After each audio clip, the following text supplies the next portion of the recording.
J'ai réglé le son là. Oui, c'est mieux. C'est mieux. En fait, il y avait une erreur de source. Bon.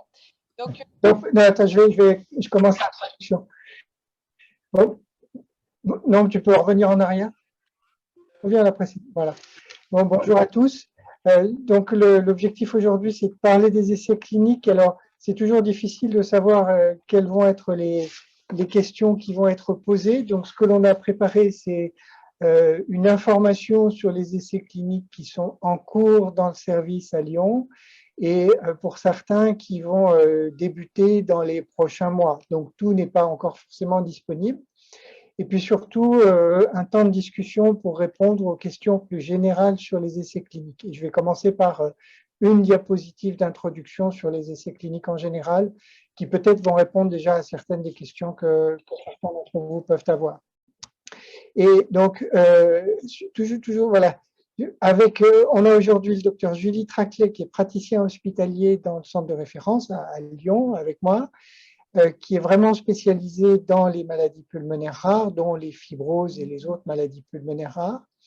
Et puis, on a Madame Vinciane Viailly, que certains d'entre vous connaissent déjà, qui est, en bref, on dit notre ARC. Alors, ARC, c'est ARC pour attaché de recherche clinique, mais en fait, elle est même infirmière de recherche, puisqu'on a la chance d'avoir une infirmière qui s'est spécialisée dans la recherche clinique et qui est donc qui a la compétence de l'infirmière et maintenant la compétence de nous aider dans la recherche clinique. Donc, c'est elle qui va nous aider au quotidien pour la conduite des essais cliniques et ça, c'est vraiment indispensable pour nous parce que le médecin ne peut pas faire les essais cliniques tout seul et bon, il y a d'autres personnes qui ne seront pas là aujourd'hui, mais il y a besoin de tâches administratives, de pas mal d'autres choses.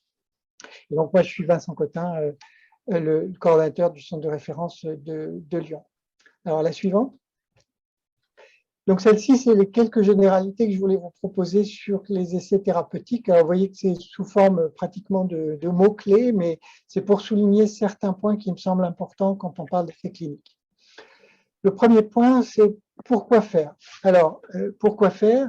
Les essais thérapeutiques, ça sert à progresser. Alors, c'est assez évident, mais je pense que c'est important de le rappeler parce que quand on a des discussions, est-ce qu'on participe pas, vraiment notre objectif global en vous proposant des essais cliniques, c'est de progresser tous ensemble dans les connaissances que l'on a sur le médicament. En général, c'est sur le médicament. On pense tout de suite à l'efficacité, mais c'est aussi progresser sur la tolérance. C'est-à-dire que dans tous les essais cliniques, il y a une avancée sur la connaissance que l'on a de la tolérance des médicaments. Et dans certains essais cliniques, ce qu'on appelle notamment de phase 2, c'est l'objectif de tolérance qui est mis au premier plan. C'est-à-dire qu'on veut avant tout savoir si un nouveau médicament, par exemple, si c'est pour un nouveau médicament, est bien toléré et si on peut envisager de l'utiliser plus largement à l'avenir, avant même de savoir s'il a une efficacité importante. Enfin, ce que je veux dire, c'est que la tolérance du médicament est vraiment une préoccupation, a fortiori dans les essais cliniques. Et puis, toujours pour ce qui est de pourquoi faire, les essais, ça s'inscrit dans le développement du médicament. Et ce sont des étapes qui sont absolument indispensables pour développer les nouveaux médicaments. Alors, on ne va pas détailler, sauf si vous avez des questions, mais il y a plusieurs étapes. On parle souvent des essais de phase 1, phase 2, phase 3, phase 4. Et ces phases sont absolument indispensables pour qu'un médicament puisse un jour être commercialisé et donc utilisé, prescrit par un médecin et délivré par la pharmacie, que ce soit la pharmacie de l'hôpital ou la pharmacie de ville. Donc, ça s'inscrit de façon obligatoire dans le développement du médicament et ce qui ensuite, à terme, donne accès à un traitement. Donc, tous les traitements que l'on a aujourd'hui, en tout cas tous les traitements modernes, on va dire, ont été développés grâce à des essais thérapeutiques. Et puis, pourquoi on le fait? C'est aussi parce que ça donne accès à un médicament qui n'est pas encore complètement validé, mais ça donne accès avec anticipation, plus tôt par rapport au moment où il sera commercialisé. Le deuxième point, c'est placebo. Alors, placebo, vous savez que c'est quelque chose qui ressemble à du médicament, mais qui n'est pas du médicament. C'est un faux médicament. Alors, pourquoi est-ce qu'on est amené à utiliser des placebos dans les essais thérapeutiques? Parce que le plus souvent, l'évolution au niveau individuel, l'évolution de la maladie va être variable. Si on a, avant l'ère des antibiotiques, on découvre la pénicilline et on se rend compte que on arrive à guérir la majorité des pneumonies alors qu'avant il y avait une mortalité très très importante, bon, il n'y a pas eu besoin d'utiliser le placebo pour montrer que la pénicilline était efficace parce qu'avant il n'y avait rien du tout. Mais dès lors qu'on a une maladie qui est d'évolution plus lente, un peu plus variable, ou qui a déjà des médicaments qui existent, on est obligé de se comparer. Et pour se comparer, il faut se comparer à l'absence de médicaments. Et le placebo, c'est l'absence de médicaments. Donc ça, c'est pas quelque chose qui est caché, au contraire, c'est toujours expliqué dans les essais thérapeutiques. Et c'est absolument indispensable pour qu'on puisse mesurer l'efficacité du médicament, mais aussi pour qu'on puisse mesurer sa tolérance. C'est-à-dire qu'on se rend compte que dans les essais, il y a beaucoup de patients qui reçoivent le placebo et nous, médecins, en les suivant, on déclare des effets secondaires, enfin des événements indésirables. Par exemple, on peut avoir le placebo, puis un jour avoir la diarrhée, ou un jour vomir pour telle ou telle raison. Nous, on va l'enregistrer. Et c'est seulement à la fin, quand on va comparer le médicament et le placebo, qu'on va voir si en fait le patient vomit plus souvent, ou la diarrhée plus souvent, ou a mal à la tête plus souvent par rapport au placebo ou pas. Donc vraiment, le placebo est indispensable pour ça. Et pour se comparer au placebo, c'est le point suivant, il faut tirer au sort. Parce que si je sais que Monsieur X reçoit le placebo ou si je sais que Madame Y reçoit le médicament, ça va un petit peu m'influencer. Ça va influencer aussi le patient qui va avoir tendance à se dire tiens, j'ai un peu mal à la tête. Au contraire, vraiment, je ressens rien du tout. Le fait de savoir, même si on voudrait que ça nous influence pas, ça nous influence en tant que médecin ou en tant que patient. Et donc, on a besoin d'un vrai placebo dont on ne sache pas si c'est le médicament ou non, et on a besoin de tirer au sort pour équilibrer les groupes. C'est le tirage au sort qui lui dit ce qui est reçu ou non. Et maintenant, la grande majorité des essais thérapeutiques, en tout cas tous ceux qu'on discute aujourd'hui, il y a un tirage au sort pour équilibrer les groupes et qu'on puisse comparer à la fois. Alors, comme il y a plusieurs groupes, on peut être tenté de se dire, moi, je préférerais quand même être dans le bras traitement, ou au contraire, ça me fait un peu peur, je préférerais être dans le bras placebo. Il faut absolument comprendre que les bras, aujourd'hui, dans un essai, sont équivalents. C'est-à-dire que par définition, on ne sait pas à l'avance si un bras est meilleur que l'autre. Sinon, on ne ferait pas l'essai.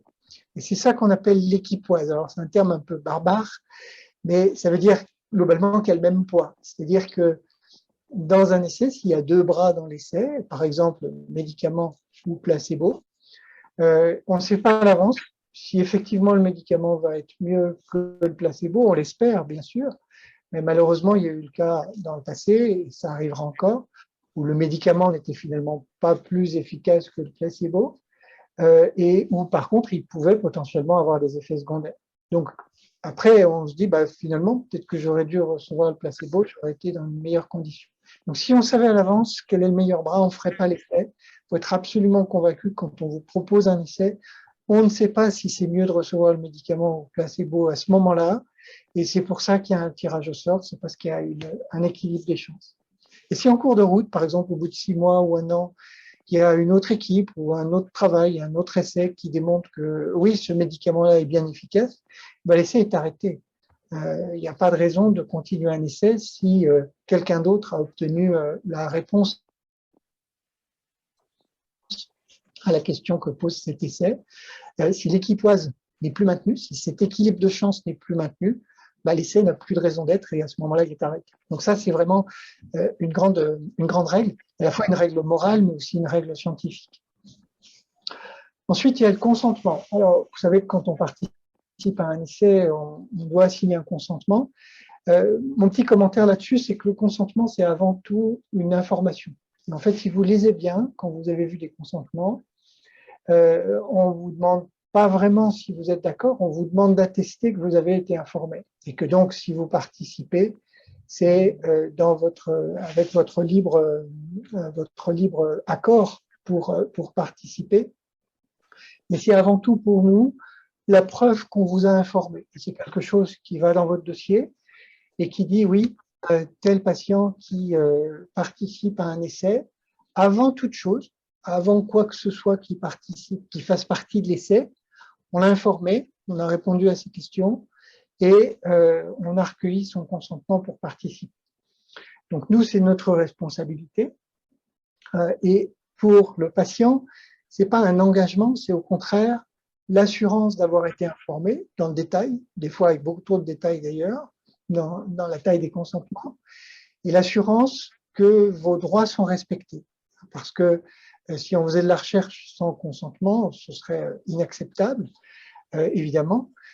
Et donc, d'avoir le consentement, de s'assurer que les personnes sont informées et ont consenti, c'est la meilleure façon qu'on a de respecter le droit des personnes. Donc, il ne faut pas le voir comme un engagement, mais comme une confirmation qu'on a été informé et que nos droits sont respectés.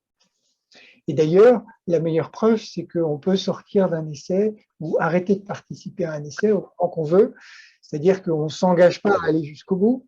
On dit oui, j'ai été informé, oui, je suis d'accord pour participer, mais votre liberté, elle reste entière. Alors évidemment, quand on commence un essai, on s'attend à elle continuer, mais on peut sortir de l'essai, soit parce que le médecin considère qu'il n'est plus la meilleure chose qu'on puisse vous proposer, soit parce que vous, pour une raison ou pour une autre, que vous pouvez nous dire ou pas d'ailleurs, vous trouvez que vous ne souhaitez plus participer. Ça, c'est quelque chose qui reste une liberté entière. Et donc, c'est pas parce qu'il y a une signature qu'il y a un engagement ferme et définitif de rester jusqu'à la fin de l'essai.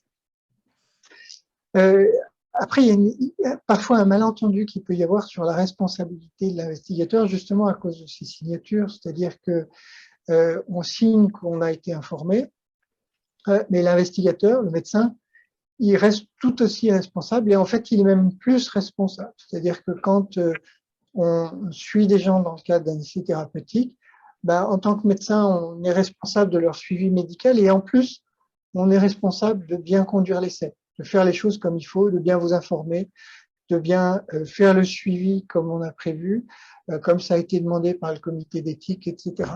Et de bien déclarer tout ce qui peut arriver pendant l'essai. Donc, nos responsabilités, elles sont augmentées, elles ne sont pas diminuées.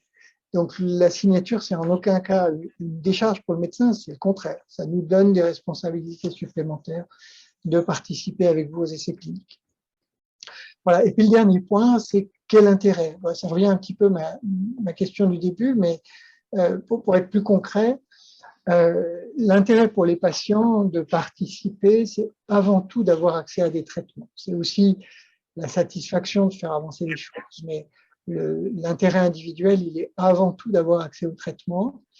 Et dans les 2 médicaments qu'on a aujourd'hui à notre disposition commercialisés contre la fibrose pulmonaire, dans notre service, on a participé aux essais pour les 2. Et pour les 2, on a des patients qui ont eu accès à ces traitements entre 3 et 5 ans avant qu'ils soient commercialisés. Donc c'est considérable. Et même quand c'est un essai randomisé contre placebo, très souvent dans les essais, pas absolument toujours, mais très souvent, il y a ce qu'on appelle une extension. C'est-à-dire que pendant la phase où on peut avoir le placebo, on a une chance sur 2, ou parfois une chance sur 3 d'avoir le placebo. Mais dès que cette phase est terminée, il y a le plus souvent une mise à disposition qu'on appelle une extension. Et à ce moment-là, tout le monde a le médicament. Donc, c'est une façon de participer à un essai, c'est une façon d'avoir accès au traitement potentiellement efficace plus tôt.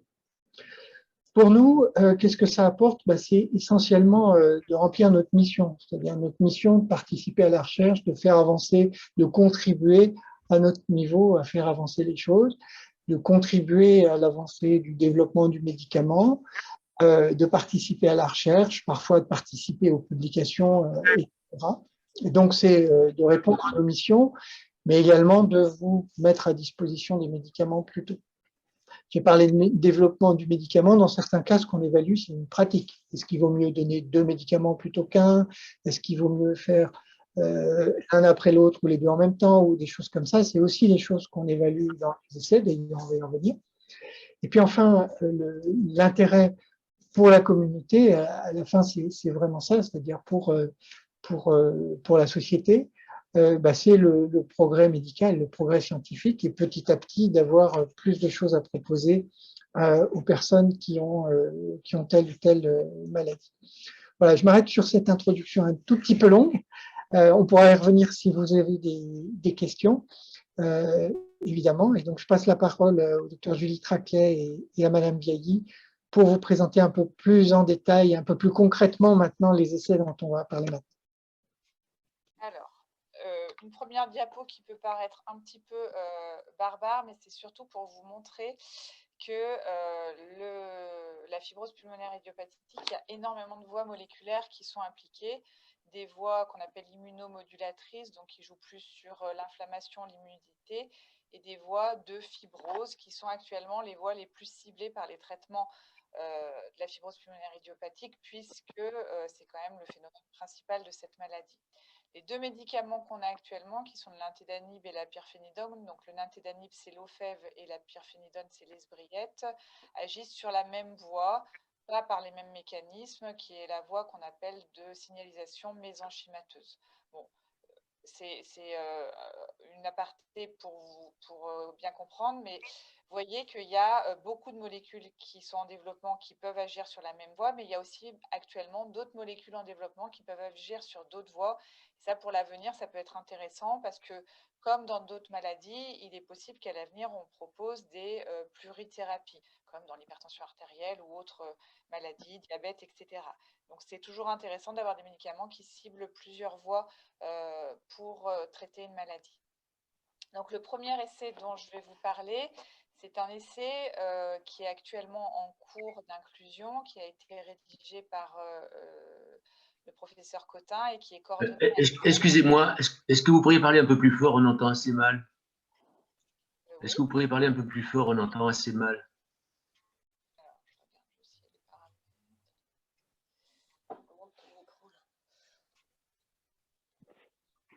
Si je puis me permettre, Fernand, est-ce que tu peux augmenter ton micro, le son de ton micro?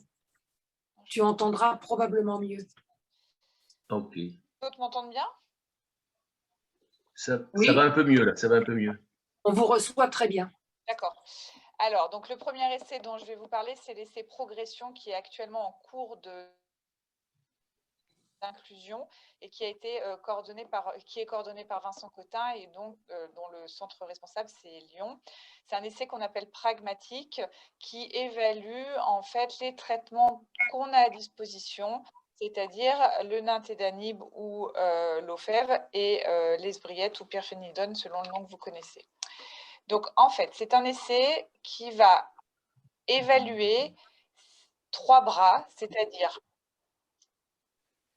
un bras où les patients qui sont déjà pré-traités par un des médicaments vont avoir un deuxième médicament qui est ajouté. C'est le bras expérimental parce qu'on suppose, le postulat de départ, c'est de dire que peut-être d'avoir 2 médicaments, c'est mieux que 1 et qui va être comparé à une monothérapie, soit par le traitement qui est actuellement en cours, soit par un changement de traitement. Donc, les patients qui sont sous esbriette passent sous Ofev et les patients qui sont sous Ofev passent sous esbriette.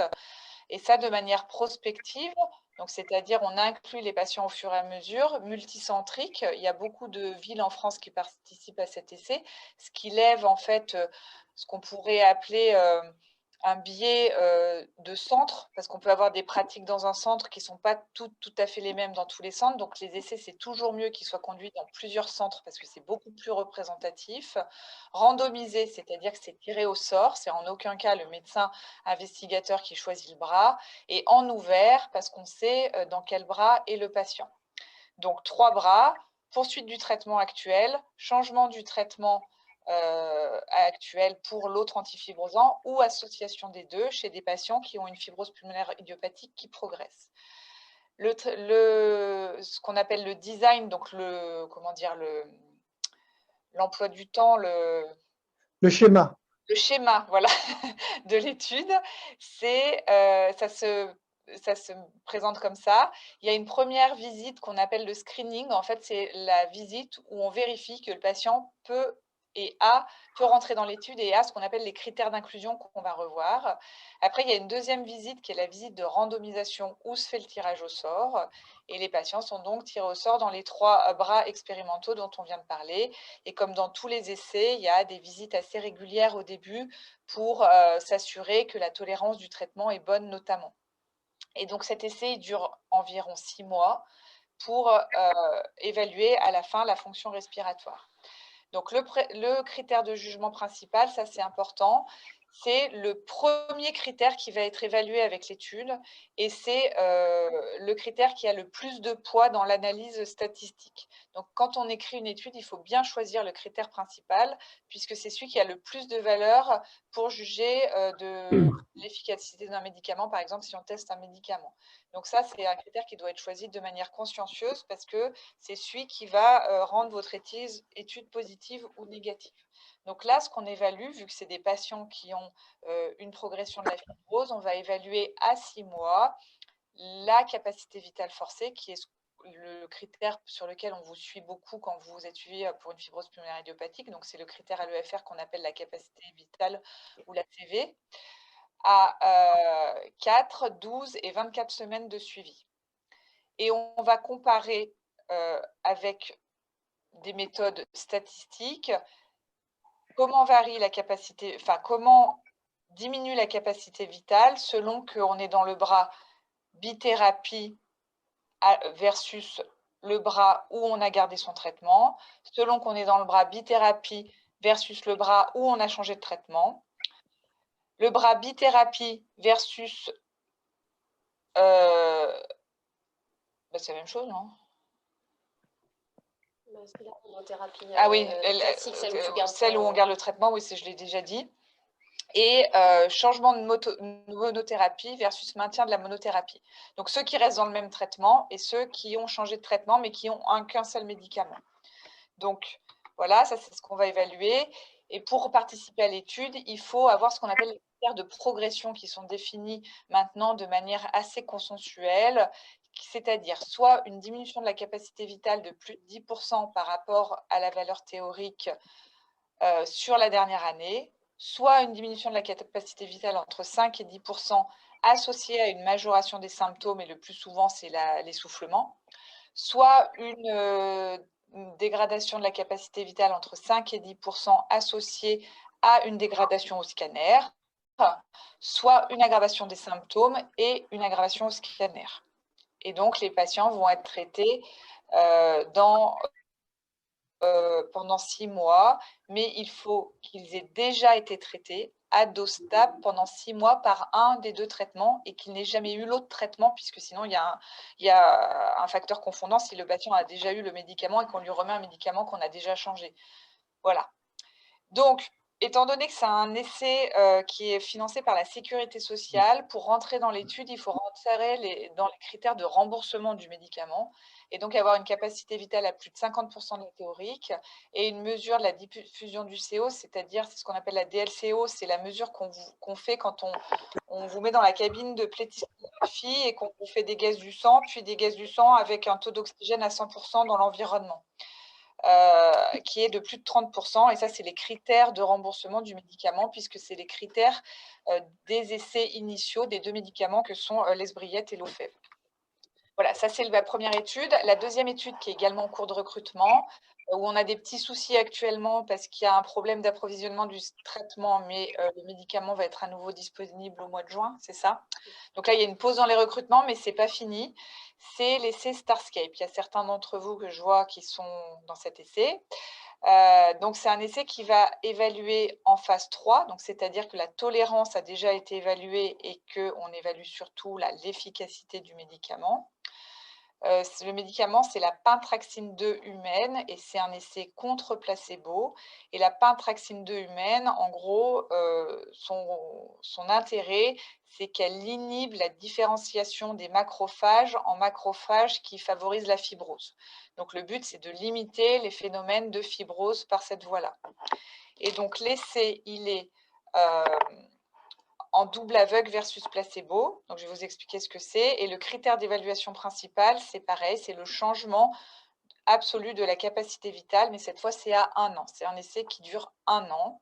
Et il y a des critères secondaires, il y a d'autres choses qui vont être évaluées. C'est la variation du test de marche, la variation du pourcentage de la capacité vitale, la variation de la DLCO, également des scores de qualité de vie. Donc, il y a souvent des questionnaires de qualité de vie à remplir à chaque vitesse. La survie sans progression, c'est-à-dire le temps que les patients gardent la même fonction respiratoire.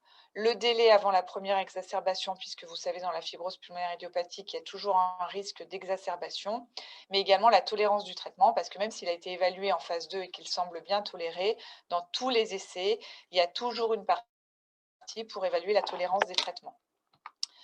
Donc, comment ça se passe? Il y a pareil une période qu'on appelle de screening où les dossiers vont être analysés de manière centralisée et de manière internationale pour être sûr que les patients soient éligibles aux médicaments. Et après, l'intérêt de cet essai, c'est qu'il peut être, le médicament peut être proposé chez des patients qui sont déjà traités soit par pirfénidone, soit par nintédanib, ou chez des patients qui ne sont pas traités. Et donc, il va y avoir une randomisation par strate, c'est-à-dire qu'il va y avoir des groupes avec autant de patients qui ont déjà de la pirfénidone, qui ont déjà du nintédanib ou qui n'ont pas de traitement. Et après, les patients dans chaque groupe, enfin dans chaque strate, sont randomisés, c'est-à-dire tirés au sort entre le médicament et le placebo, et le traitement est donné pendant 52 semaines comme ça.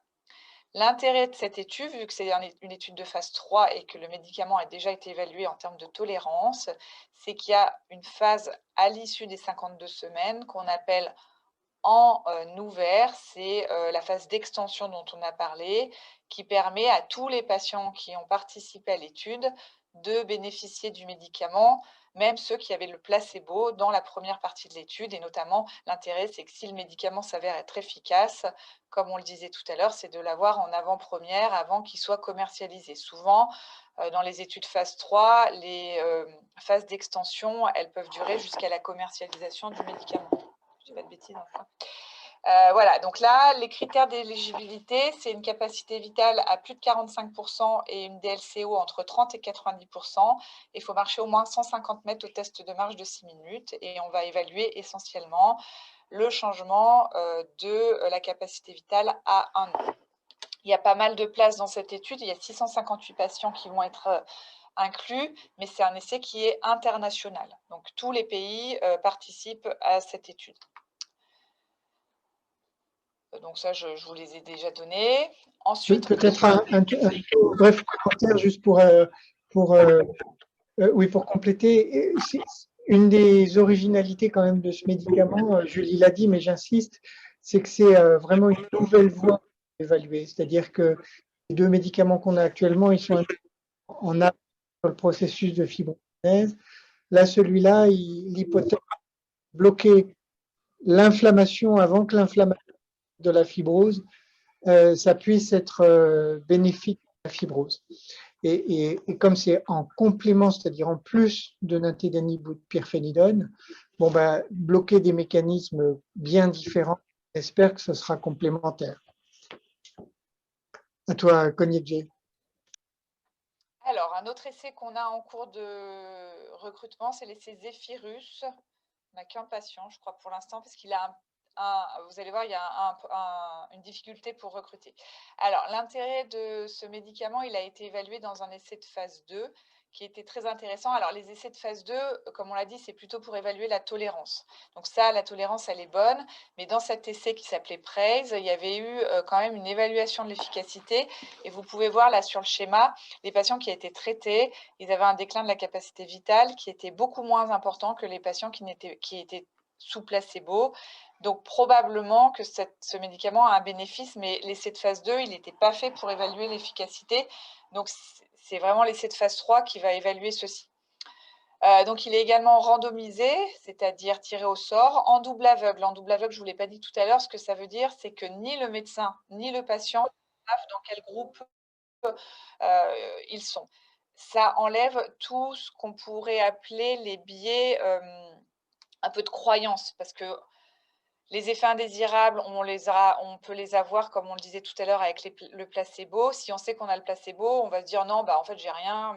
Donc, c'est vraiment pour enlever le biais d'orientation parce qu'on sait quel médicament on prend. Et le médecin aussi peut être influencé quand il sait dans quel bras sont les patients. Donc, c'est vraiment la façon la plus robuste de faire un essai thérapeutique, puisqu'en fait, ni le patient ni le médecin ne savent par quel médicament ils sont traités entre le placebo et le traitement à l'étude.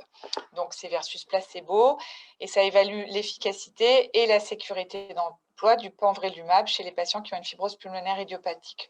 Le pamvrélumab, c'est un anticorps monoclonal recombinant humain anti-connective tissue growth factor, qui est un facteur qui est également impliqué dans les processus de fibrose.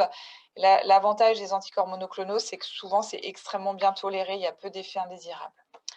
Donc, c'est les patients qui peuvent être inclus, il faut qu'ils aient une fibrose pulmonaire idiopathique qui a été diagnostiquée il y a moins de 7 ans, avec une fibrose qui concerne 10% à la moitié du parenchyme pulmonaire, qui ont une capacité vitale entre 45 et 95% et une DLCO entre 25 et 90%.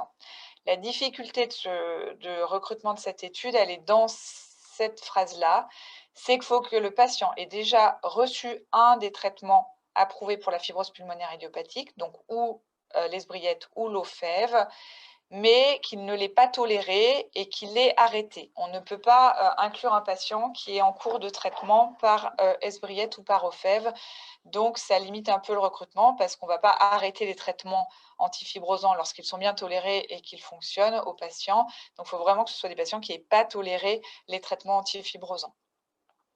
Le schéma de l'étude, toujours pareil, une période de screening où on vérifie les critères d'inclusion, puis une période d'environ 1 an, 48 semaines plus 4 semaines de suivi.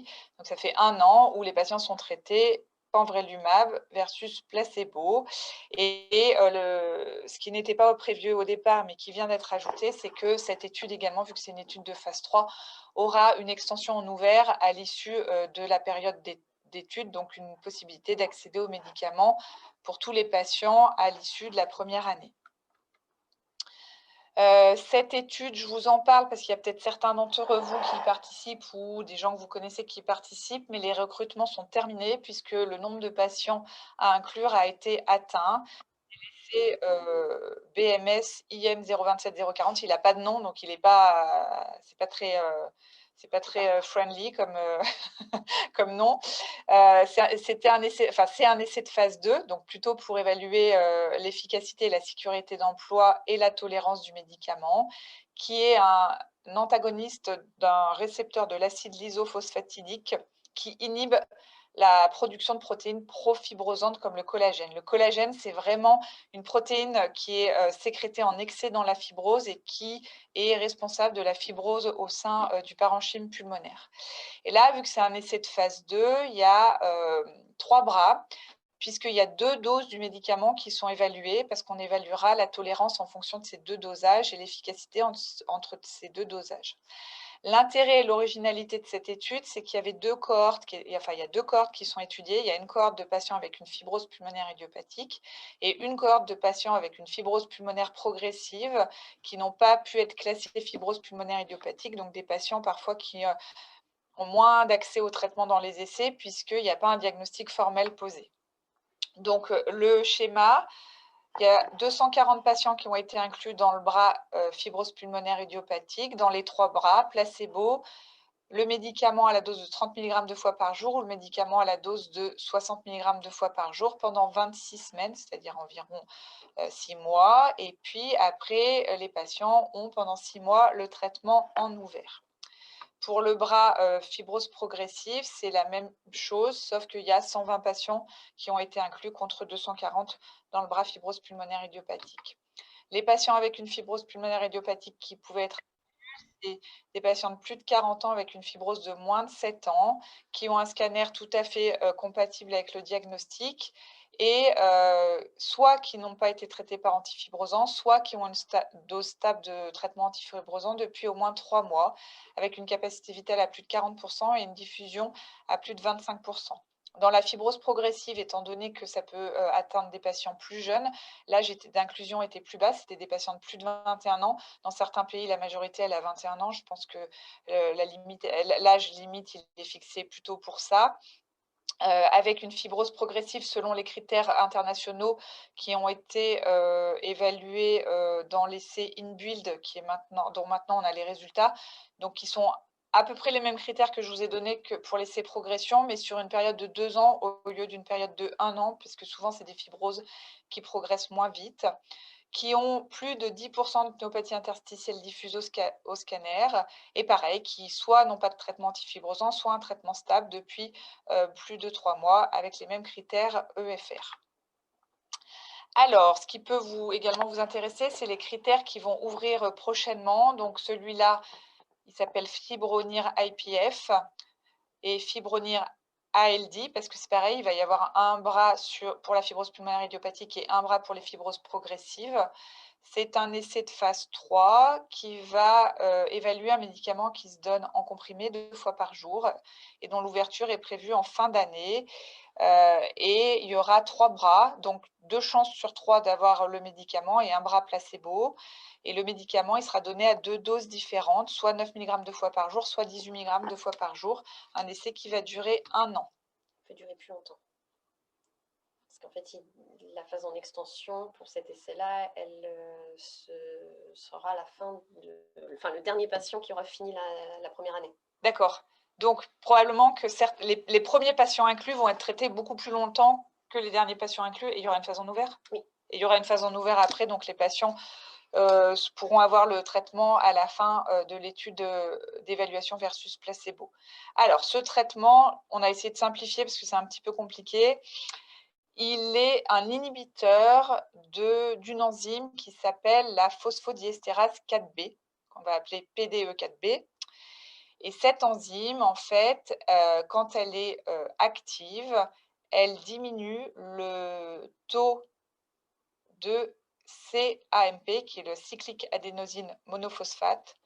Et ça, c'est quelque chose qui est déjà diminué chez les patients qui ont une fibrose pulmonaire idiopathique. Donc le but, ça va être de restaurer l'activité et la présence de CAMP chez les patients qui ont une fibrose pulmonaire idiopathique. Les critères d'inclusion, c'est des patients de plus de 40 ans qui ont un diagnostic de fibrose pulmonaire idiopathique confirmé en relecture centralisée, c'est-à-dire qu'on va devoir envoyer les scanners des patients à une équipe qui va relire tous les scanners ou les biopsies pulmonaires quand il y a une biopsie, qui ont une capacité vitale à plus de 45% et une diffusion entre 25 et 90%, et qui peuvent déjà être traités par un traitement antifibrosant depuis 2 mois à dose stable. Un autre essai qui va ouvrir en fin d'année, c'est l'essai TETON 2, alors, qui est également un essai randomisé en double aveugle contrôlé versus placebo multicentrique, qui est de phase 3 et qui évalue l'efficacité et la tolérance du treprostinil chez les patients atteints de fibrose pulmonaire idiopathique. Le treprostinil, c'est un médicament qui est déjà commercialisé dans d'autres indications et notamment dans l'hypertension artérielle pulmonaire. Donc, c'est un médicament qu'on connaît très bien, qui se donne par voie inhalée. Donc, c'est des aérosols qu'on fait 4 fois par jour. Mais en tout cas, c'est un médicament qui existe depuis longtemps dans d'autres indications. Donc, pour le coup, celui-là, on le connaît et on connaît sa tolérance et ses effets indésirables.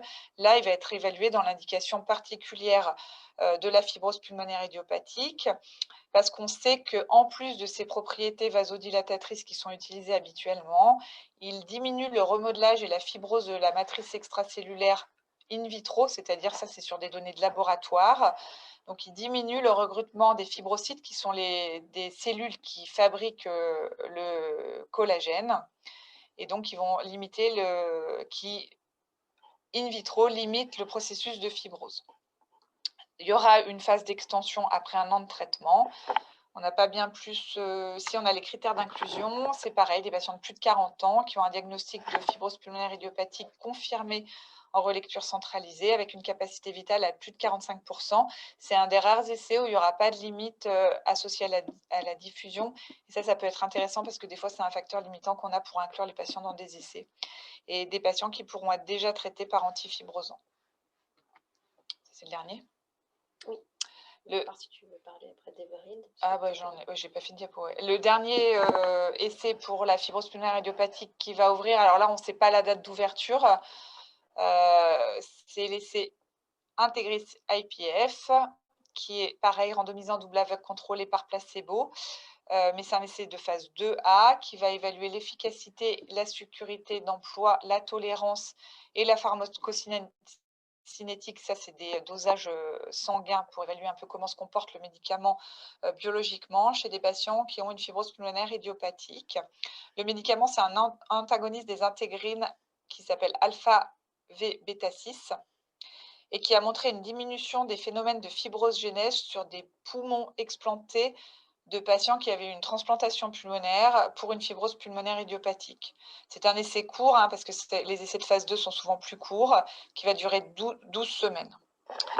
Les critères d'inclusion, c'est des patients de plus de 40 ans avec un diagnostic de fibrose pulmonaire idiopathique confirmé en relecture centralisée, qui ont eu une perte de la capacité vitale de 5%, je pense, sur la dernière année, qui ont une capacité vitale à plus de 45% et une diffusion à plus de 30% et qui peuvent également être traités par un antifibrosant. Maintenant, la plupart des essais thérapeutiques sont quand même prévus pour des patients qui sont déjà traités par antifibrosant parce qu'il ne serait pas très éthique de proposer un nouveau médicament alors qu'on sait qu'il y a un médicament, enfin 2 médicaments efficaces contre la fibrose pulmonaire idiopathique et donc de priver les patients qui participent aux essais des médicaments qui sont déjà disponibles sur le marché. Donc, il y aura probablement plus d'études maintenant chez des patients qu'on appelle naïfs de traitement, donc sans traitement. C'est tout à fait logique que les essais maintenant soient faits chez des patients qui ont déjà des traitements antifibrosants parce que les essais thérapeutiques doivent être éthiques pour le patient. Donc, c'est plus un problème pour les études actuellement. Voilà. Ouais, c'était très clair. Vous remarquez qu'il y a un grand nombre d'études, donc on a la chance d'avoir une période où la recherche clinique est extrêmement active et encore on refuse un certain nombre d'essais et on sélectionne les essais qui nous paraissent les plus prometteurs, enfin avec les médicaments les plus prometteurs. Et l'autre remarque, c'est que vous avez remarqué qu'au passage, tout ça c'est extrêmement structuré. Tous les essais ont un schéma précis, des critères d'inclusion, des critères d'exclusion. Et même en simplifiant un petit peu, c'est quelque chose qui est extrêmement structuré. Donc, ce cadre, on y est contraint avec vous. Je pense qu'on peut passer à la discussion.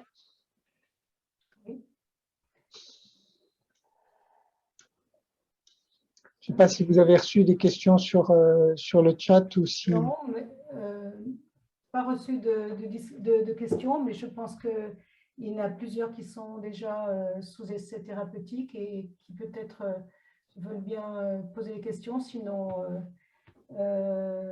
pour ma part, un de nos adhérents a justement été prévu pour un essai thérapeutique et on lui a dit que c'était complet, que c'était remis à plus tard. Donc, Madame Dr Tratler vient de le dire, effectivement, vous pouvez aussi être victime de succès, puisque l'année dernière, il me semble avoir entendu plusieurs fois, on est à la recherche de nouveaux patients pour des essais. Et puis là, je pense que les patients sont vraiment très désireux de pouvoir faire partie de d'un de ces essais, parce que je pense que tout le monde a compris, ils sont gagnants quand même si ils tombent sur le placebo, mais ceci dit, c'est quand même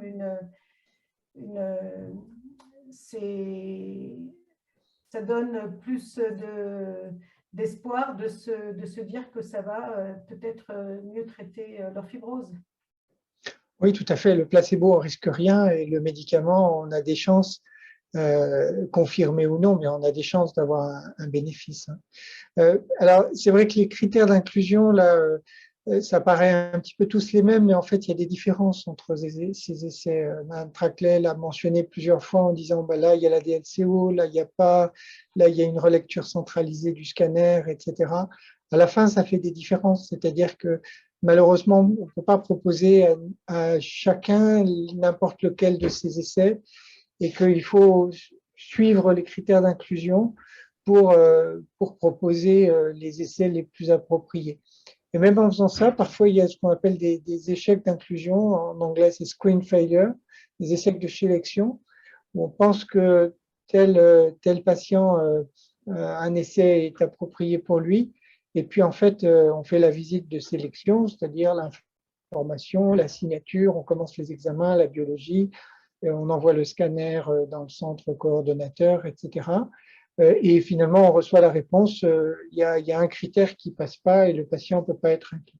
Donc, il y a le fait que les essais sont fermés parce qu'ils sont pleins, mais il y a aussi, malheureusement, ça arrive régulièrement, les essais de sélection, parce qu'on ne peut pas tout prévoir et il y a des critères qui sont comme la relecture centralisée ou comment va être la biologie. Parfois, il s'en fait d'assez peu, hein, ou un chiffre d'exploration fonctionnelle. À la visite précédente chez nous, ça passait, et puis le jour de l'essai, la personne souffle un petit peu moins bien et ça passe plus. Ça, malheureusement, sont les aléas, enfin, je ne sais pas un aléa, mais c'est les règles des essais qui font qu'on ne peut pas toujours proposer effectivement une inclusion alors qu'on avait l'espoir de le faire. Oui. Alors, il y a une question de Jean-Jacques Christofari qui demande combien de centres participent en France à ces essais. Julie, tu veux répondre ou... En fait, ça dépend un peu des essais. Ça dépend des essais. Dans les maladies rares, en général, alors sur la France, il y en a entre 3 et 4, je dirais, en moyenne. Et après, en Europe ou dans le monde, il peut y en avoir beaucoup. Les essais de phase 3 sont plus dimensionnés. C'est-à-dire les essais de phase 3, c'est vraiment l'essai qui devrait montrer de façon définitive l'efficacité et la tolérance du médicament. Et c'est les essais de phase 3 sur lesquels on s'appuie pour commercialiser le médicament. C'est-à-dire que si les essais de phase 3 sont clairement positifs, le laboratoire qui développe le médicament va demander sa commercialisation, son autorisation. Et donc, pour ça, il faut plus de monde. Souvent, les essais de phase 3, là, ceux qui ont été cités, hein, donc l'essai avec le pamrevlumab, il y a, je crois, 7 ou 8 centres en France. Et puis l'essai Starscape, c'est plutôt une douzaine de centres en France. Mais en l'occurrence, la France est très active hein, pour les essais. Et pour l'essai Starscape, il n'y a que les États-Unis qui sont devant nous. Donc, on a plus inclus pour l'instant que l'Italie, l'Allemagne ou des pays un peu comparables à nous en Europe. Proportionnellement à notre taille, la France a très bien participé. Enfin, participe très bien pour l'instant. Merci beaucoup. Il y a Jacques Frajman qui veut poser une question. Vous pouvez y aller, Jacques. Oui, bonjour. Oui, j'ai noté tout à l'heure dans la description des différents essais que certains essais ont plusieurs bras, jusqu'à 3 bras, quand il peut y avoir 2 concentrations du médicament et un placebo, auquel cas il y a 2 chances sur 3 d'avoir le médicament et une chance sur 3 d'avoir le placebo. Dans les cas où il n'y a que 2 bras, est-ce que c'est une chance sur 2 d'avoir le placebo ou le médicament, ou est-ce qu'il y a, malgré qu'il n'y ait qu'une seule concentration, une répartition différente entre médicaments et placebo? Ça dépend un peu des essais. Alors là, les essais que je vous ai présentés, il y a 2 bras, c'est 1 pour 1, ce qu'on appelle 1 pour 1, donc c'est un placebo, un traitement. Mais il y a certains essais parfois, mais ça c'est prédéfini, hein, c'est fait avant que l'essai soit ouvert, où on peut y avoir effectivement ce qu'on appelle une randomisation 2 pour 1. 2 patients dans le bras traité pour 1 patient dans le bras placebo. Mais en gros, ce qui change quand on fait ça, c'est qu'il faut bien calculer la population pour avoir ce qu'on appelle une puissance suffisante, donc que les résultats soient interprétables pour atteindre l'objectif principal. Donc, de toute façon, c'est toujours prédéfini, il n'y aura jamais de changement au cours de l'essai. Mais globalement, c'est 1 pour 1 et parfois, c'est 2 pour 1. Et en l'occurrence, pour PRM 151, qui est une étude à laquelle je participe actuellement. C'est 1 pour 1. 1 pour 1.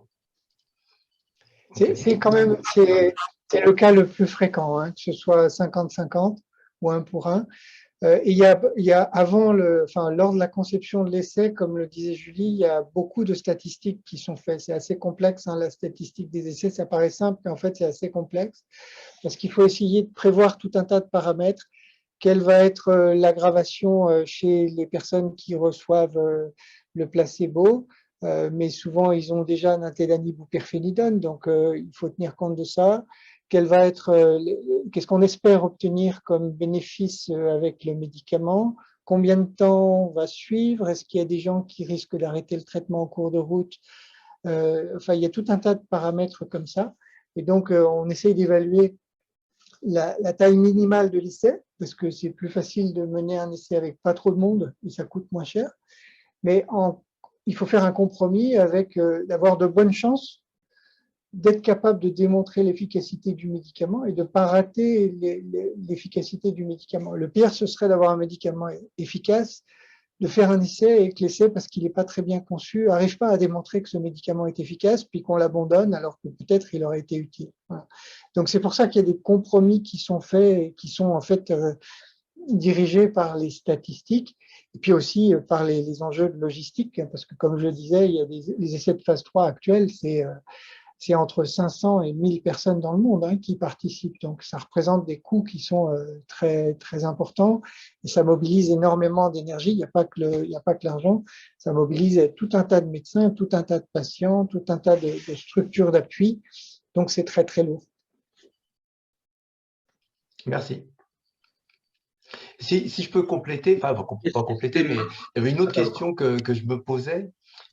C'était de savoir, non pas forcément sur les essais cliniques, mais ne serait-ce que sur les médicaments en cours, EFEV par exemple, ou l'autre. Quand on prend ce médicament qui, on l'espère, est censé ralentir la progression de la maladie, puisque si j'ai bien compris, personne n'espère aujourd'hui que ce médicament l'arrêter. Mais quand on constate une progression malgré tout de la maladie, malgré le médicament, on se pose toujours la question, que se serait-il passé si je l'avais? Est-ce que le médicament, malgré tout, est efficace et ralentit la maladie? Ou est-ce qu'il n'est pas efficace? Et si je l'avais, ou est-ce que s'il est efficace, si je ne l'avais pas pris, j'aurais progressé plus vite? On est toujours sur cette question-là. Vous posez très bien les données du problème. C'est exactement comme ça que ça se passe. Et c'est pour cette raison précise qu'on doit faire des essais versus placebo. C'est parce que individuellement, quand on prescrit un médicament ou quand vous prenez un médicament, il est souvent très difficile pour cette maladie, en tout cas qui est une maladie lentement progressive, de savoir si on a un bénéfice du traitement. Alors, on sait qu'il y a un bénéfice de l'OFEV par rapport à ne pas le prendre, parce qu'on a comparé des centaines de personnes qui l'ont reçu à des centaines de personnes qui ne l'ont pas reçu, et qu'on a vu qu'à la fin, ceux qui l'ont reçu ont une maladie qui s'aggrave 2 fois plus lentement que ceux qui ne l'ont pas reçu. Voilà. Et pareil pour les sbriettes. Mais si on n'avait pas fait les essais, on ne serait pas sûr. Parce que parfois, on a une maladie qui s'aggrave, puis l'année d'après, elle ne s'aggrave pas beaucoup. Et ce n'est pas forcément lié au médicament, ça peut être juste lié à la maladie ou l'inverse. Une maladie qui au début est relativement stable, puis un jour, elle s'emballe un peu, malheureusement.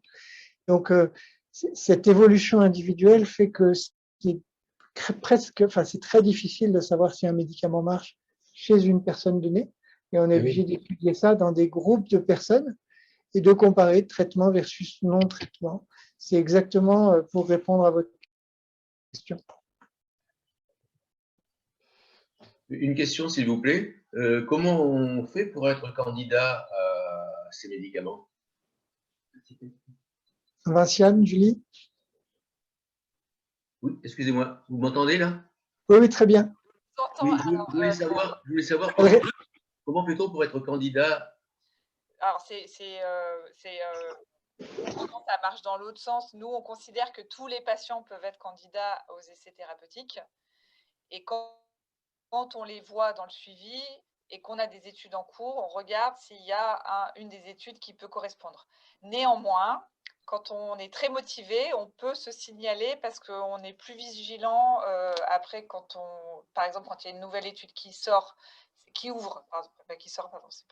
pas un film, qui ouvre et qu'on sait qu'il y a des patients qui sont très motivés pour participer à un essai thérapeutique, on va tout d'emblée regarder leur dossier pour voir si ça peut correspondre. Donc, il y a le fil de l'eau où on considère, nous, que tous les patients peuvent être candidats et dans ces cas-là, on leur en parle quand on les voit. Et puis, on peut prévenir son médecin en amont. Si vous avez une nouvelle étude à laquelle je peux participer, je suis motivée. Voilà. On a des patients qui font ça et nous, on se les note. Ça dépend un peu des centres, je ne sais pas comment tous les centres fonctionnent. Nous, Vinciane les note et quand il y a une nouvelle étude qui ouvre, elle vérifie les critères d'inclusion. D'accord. Et l'étape d'après, Quand même que tous les patients, pour nous, si on peut leur proposer un essai, on le fait. l'étape d'après, c'est souvent que donc nous, on regarde les critères d'inclusion d'après le dossier. Vinciane va le faire aussi de façon un petit peu plus minutieuse pour faire une deuxième sélection. Et souvent, l'étape d'après, c'est que vous avez au téléphone Vinciane qui vous propose de vous envoyer le document d'information ou de répondre à un certain nombre de questions. Voilà. Ok, merci.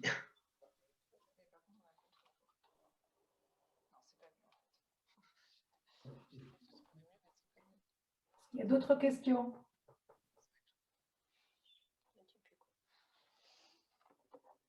Est-ce qu'un patient peut choisir son essai thérapeutique? C'est-à-dire que s'il préfère le PRM 151 par rapport à celui qui est progression et que le pneumologue préfère l'un par rapport à l'autre, qui en définitive choisit l'essai thérapeutique? Julie, tu veux répondre? C'est essentiellement en fonction des caractéristiques, c'est-à-dire que il n'est pas très fréquent que les caractéristiques de la maladie à un moment donné, etc., le diagnostic, les caractéristiques, etc., permettent de participer à plusieurs essais de façon différenciée. Ça peut arriver, et auquel cas, on peut, nous, soit on a une conviction que tel essai est une chance plus importante pour tel patient parce que c'est un médicament qui est plus dans son développement, par exemple, parce qu'on trouve que médicalement, ça lui est mieux. Et à ce moment-là, notre avis. Mais évidemment, c'est le patient qui s'il veut participer ou pas. Donc, notre travail, c'est de mettre à disposition les puis ensuite de vous accompagner, mais pas forcer. Donc, si une personne, moi, je le veux bien et tel autre, je le veux pas, c'est lui ou elle qui décide. Hein.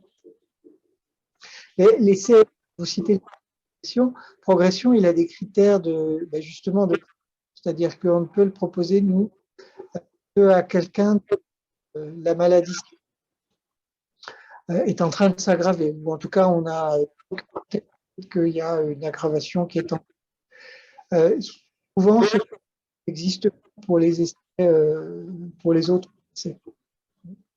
D'accord, merci. Dans l'essai de progression, il n'y a pas de placebo. Donc, on peut ne pas avoir très envie de participer à un essai où il y a un placebo. Il n'y a pas de placebo dans l'essai de progression. C'est vraiment de la discussion. Récemment, on s'est retrouvé confronté au cas où on avait un patient qui pouvait être à la fois candidat à progression et à Starscape.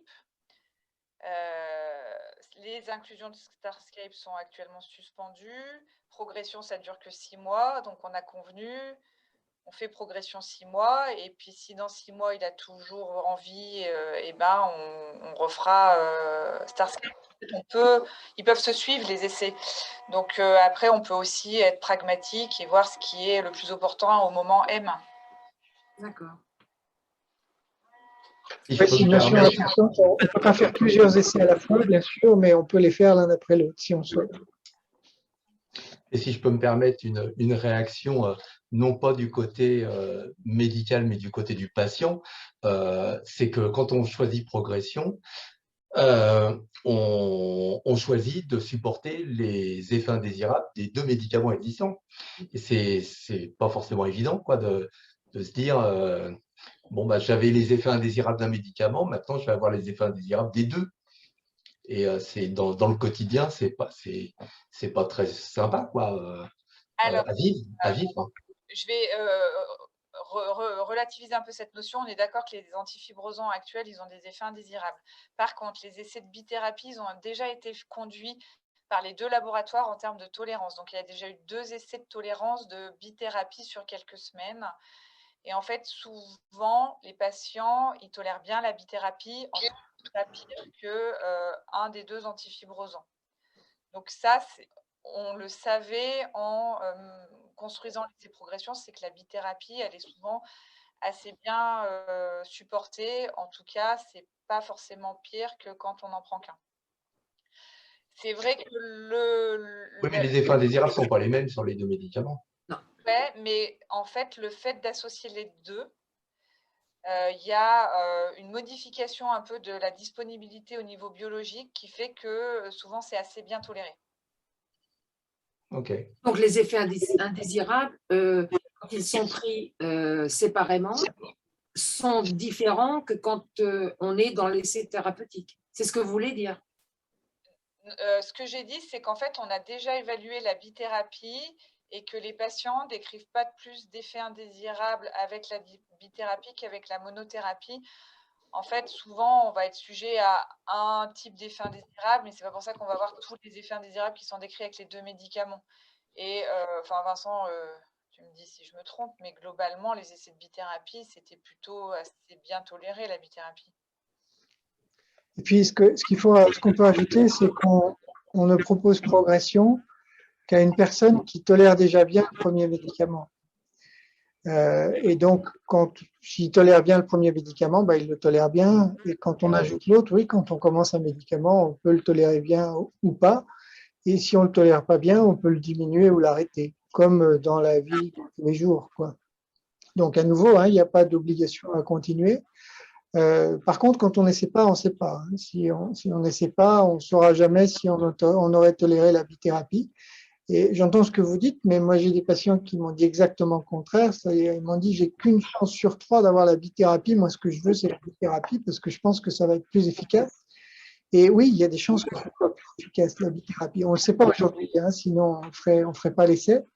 Mais il est possible que la bithérapie soit bien meilleure et comme le disait Julie, que ce soit en moyenne relativement bien toléré. En moyenne, ça veut dire qu'il y a peut-être des personnes qui ne tolèrent pas la bithérapie et ceux-là, ils l'arrêteront. Hein. Les effets secondaires, la chance qu'on a avec ces médicaments, c'est que tous les effets secondaires sont réversibles et que, comme hors essai, hein, si vous prenez de l'eau faible ou si vous prenez de l'esbriette et que vous ne le tolérez pas, eh ben, on essaye d'aider à ce que vous le tolérez mieux et si on n'y arrive pas, on arrête. Donc ça, c'est valable aussi, évidemment, dans les essais, je veux dire, a fortiori dans les essais.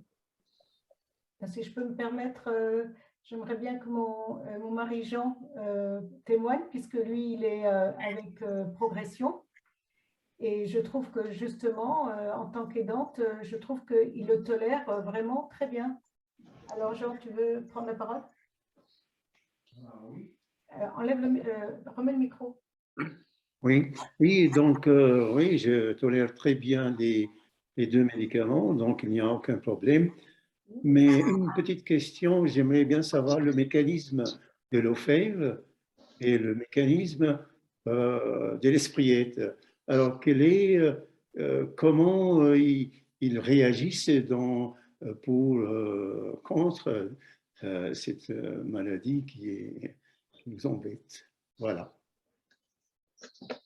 Julie, tu veux que je réponde?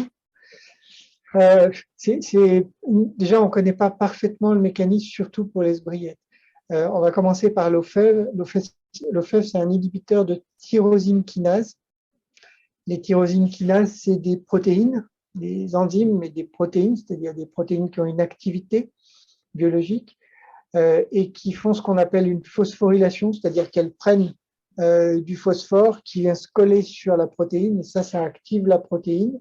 Et ça va ensuite activer une autre protéine et ça crée une réaction en chaîne. Donc pour faire simple, l'Ofev, ça vient bloquer ce phénomène de phosphorylation de certaines protéines et ça vient diminuer la communication qu'il y a entre l'extérieur d'une cellule et l'intérieur d'une cellule. C'est-à-dire il y a une cellule qui reçoit un signal de croissance qui devrait la stimuler puis provoquer par exemple la multiplication des cellules qui fabriquent le collagène. le fait de donner de l'OFEV, ça vient bloquer ce signal, enfin une partie de ces signaux, et la cellule s'active moins ou pas du tout. Et donc ça ralentit la fibrose. En fait, c'est un petit peu plus compliqué que ça parce que l'OFEV, ça bloque principalement 3 tyrosines kinases différentes, mais en fait une bonne douzaine, sur 150 ou plus qui existent dans l'organisme. Alors pourquoi est-ce qu'en bloquant ces 3-là, ça marche? Est-ce qu'il y en aurait d'autres qui… Voilà, ça on ne sait pas encore. Et puis l'esbriette, c'est un mécanisme qui est différent et qui n'est pas très bien connu. En fait, l'esbriette, c'est une petite molécule, ça se prend par la bouche parce que c'est très bien absorbé, c'est une petite molécule qui a été découverte un petit peu par hasard il y a une trentaine d'années. Il y avait eu un tout premier essai qui était encourageant, mais où il n'y avait pas de groupe placebo. Et comme il n'y avait pas de groupe placebo, personne n'était convaincu que ça marchait vraiment, parce que finalement, les gens ils ont été suivis pendant 1 an, ils ont eu un petit peu d'effets secondaires, pas tellement. Leur fibrose s'est pas beaucoup aggravée, mais on disait, si ça se trouve, ils avaient une fibrose pas très évolutive, on n'a pas su. Et il n'y a que des années plus tard que ce médicament a été réévalué, et cette fois-ci avec des essais versus placebo, qui là ont montré que lui aussi ralentit la fibrose à peu près de moitié. Et pour le mécanisme d'action, on pense que ça tourne principalement autour du TGF-bêta. Le TGF-bêta, c'est une cytokine, c'est-à-dire une molécule, encore une protéine, qui fait de la communication entre les cellules. Et quand on met beaucoup de TGF-bêta dans un tissu, dans un poumon, le poumon fabrique du collagène, multiplie les fibroblastes, et c'est un des messagers principaux pour orchestrer la fibrose. Donc, le TGF-bêta, on en a besoin quand on a besoin de cicatriser, mais quand il y en a trop dans un poumon, ça fait de la fibrose. L'esbriette, ce n'est pas un inhibiteur du TGF-bêta, mais c'est quelque chose une petite molécule qui fait qu'effectivement, il y a moins de TGF-bêta et les effets du TGF-bêta sont un peu moins actifs, mais on ne sait pas très, très bien comment. Des inhibiteurs directs du TGF-bêta, il y a eu des essais, il y a eu des tentatives, mais ça n'a pas marché parce que c'est une molécule qui marche de façon assez compliquée et soit les médicaments n'ont pas marché, soit ils n'ont pas été bien tolérés. Alors que l'esbriette marche et est relativement bien tolérée. En diminuant entre autres le TGF-bêta. Voilà. Bon, donc OFEV et l'esbriette ne marchent pas de la même façon. Tous les deux diminuent la synthèse de collagène, la multiplication des fibroblastes, etc. Mais pas exactement de la même façon. Donc on espère que de donner les deux ensemble, ça puisse être synergique. Mais il faut le démontrer. Je vous remercie, docteur. Je trouve très intéressant parce que justement, on ne savait pas très bien quel était le but de chacun des deux antifibrosants. Ce que je constate, c'est aussi par rapport au manque d'appétit. Je trouve que depuis que Jean y prend les deux antifibrosants avec l'essai progression, la perte d'appétit est vraiment très, très importante. Et donc, je fais tout pour qu'il puisse manger, mais malheureusement, c'est très difficile. Et ça, je ne sais pas si vous l'aviez dans vos paramètres aussi. Alors bien sûr, ça fait partie des choses qu'on enregistre et qu'on prend en compte complètement. Et je le répète, si jamais la perte d'appétit ou n'importe quel autre effet secondaire devient trop gênant, l'essai sera arrêté chez lui ou l'un des deux médicaments arrêté. Ça, c'est tout à fait envisageable, évidemment, à tout moment. La perte d'appétit, c'est quelque chose qu'on voit surtout avec l'esbriette, assez régulièrement. En moyenne, on a tendance à perdre 2-3 kilos quand on prend de l'esbriette et avoir un peu moins d'appétit, parfois même des nausées. Les nausées, c'est envie de vomir, c'est déjà beaucoup plus gênant. Mais la perte d'appétit, en général, elle n'est pas trop gênante. Mais il y a une petite proportion des personnes qui ont une perte d'appétit plus marquée, même avec l'esbriette tout seul, qui est plus rare avec l'OFEV, qui peut arriver, mais qui est plus rare avec l'OFEV. Mais on a aussi des gens hors essai qu'on traite, puisqu'il y a des centaines de personnes maintenant qui ont été traitées dans le centre. On a des personnes qui ne tolèrent pas l'esbriette ou qui ne tolèrent pas l'OFEV. L'OFEV donne souvent des diarrhées, mais on a parfois des gens qui ont des diarrhées avec l'esbriette. Enfin, tout peut se voir. Donc, c'est à vous de nous dire quels sont les effets secondaires que vous pouvez rencontrer. à nous d'essayer de faire en sorte qu'il soit à peu près tolérable du mieux possible. Et si ce n'est pas le cas, il faut diminuer ou arrêter le médicament. Très bien, je vous remercie. J'ai été très sensible et impressionnée par le lien de confiance que vous avez établi entre vous et les patients qui font ces essais. Et c'est vrai que ça nous comment dire, ça permet, enfin, on a l'impression que vraiment on est bien suivi, qu'on n'est pas un petit peu laissé à soi-même, parce que c'est vrai que le premier pas est très difficile, voilà. Et puis après, bon, ben, on est en, voilà, on est en observation de voir comment, s'il y a des changements, tout ça. Mais le fait que vous avez insisté sur le lien de confiance entre chaque patient et vous, eh bien, je trouve que c'est vraiment très bien. Voilà, moi, ça m'a beaucoup réconfortée. Oui. Quand on est dans un essai, on est plutôt plus suivi, en fait. Vous êtes dorloté par Vinciane,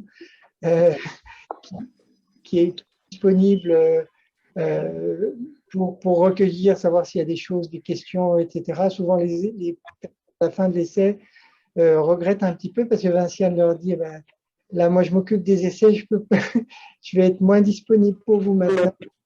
Donc, un essai, par définition, enfin, je le dis un peu d'humour, mais dans un essai, on est par définition, on est suivi encore plus près. Merci, madame. Je remercie au nom de l'association le professeur Cotin, le docteur Traclet et Vinciane pour toutes ces explications. Je pense que les patients ont pu apprécier, comment dirais-je, toutes les positions qui ont été faites et les indications qui ont pu être données. Voilà. S'il n'y a pas d'autres questions, je pense qu'on peut libérer le professeur Cotin, oui. Dr Traclet et Vinciane. On vous remercie en tous les cas pour votre intervention. C'était très intéressant et je pense que, vu qu'on a eu l'enregistrement, on pourra après le mettre et vous pourrez réécouter les explications du Dr Traclet. C'était très bien, très clair et en même temps, ça nous donne aussi, c'est très actif. On a l'impression que vraiment, tout est mis en place pour essayer de trouver des nouveaux médicaments. Vraiment, ça nous donne beaucoup d'espoir. Je voudrais intervenir parce que je connais le docteur Cotin depuis bien longtemps quand nous avons créé l'association.